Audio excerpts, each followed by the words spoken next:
السلام علیکم ورحمۃ اللہ وبرکاتہ۔ میرے پیارے اسلامی بہنوں اور بھائیوں، آج کی ویڈیو میں آپ کو ایک بہت ہی خاص وظیفہ بتانے جا رہی ہوں جو جمعرات کے دن خاص طور پر کیا جاتا ہے۔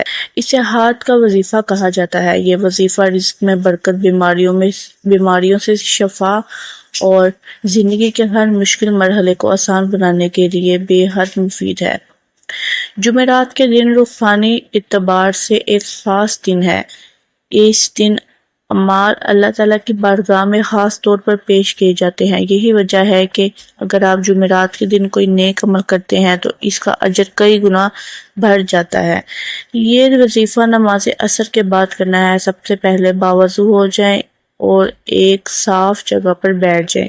اب اپنے دونوں ہاتھوں کو سامنے پھیلائیں جیسے دعا مانگتے ہیں۔ پھر انگوٹھے پر یا رازی کو 11 بار، شہادت کی انگلی پر یا فاتحہ 11 بار، درمیانی انگلی پر یا وہاب 11 بار، رنگ فنگر یا موئزو 11 بار، چھوٹی انگلی پر یا کریمو 11 بار۔ پھر دونوں ہاتھوں پر دم کریں اور پورے جسم پر پھیر لیں۔ یہ وظیفہ کرتے وقت دل میں کامل یقین رکھیں اور اللہ تعالیٰ ضرور آپ کی دعا کو قبول فرمائے گا۔ یاد رکھیں، صرف زبانی الفاظ کافی نہیں ہوتے بلکہ دل سے پکارنا اور نیت اور خلوص کا اچھا ہونا بھی ضروری ہے۔ یہ وظیفہ مسلسل 3 جمعراتوں تک کریں۔ انشاءاللہ رزق میں اضافہ، جسمانی شفا، دل کو سکون اور ہر حاجت پوری ہوگی۔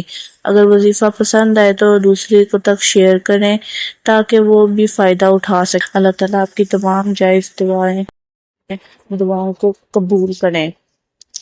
آج کی ویڈیو میں ہم نے جمعرات کے دن کا خاص ہاتھ کا وظیفہ بتایا ہے جو رزق میں برکت، صحت اور پریشانی سے نجات کے لیے بے حد مفید ہے۔ یہ وظیفہ ہر کوئی کر سکتا ہے۔ اس کا طریقہ انتہائی آسان ہے۔ برائے مہربانی ویڈیو مکمل دیکھیں اور لائک کریں اور چینل کو سبسکرائب کر کے بیل آئیکن ضرور دبائیں تاکہ نیا وظیفہ آپ تک پہنچ جائے۔ وظیفے کا وقت ہر جمعرات عصر کے بعد، مدت کم از کم 3 جمعراتیں مسلسل یقین اور صبر کے ساتھ کریں۔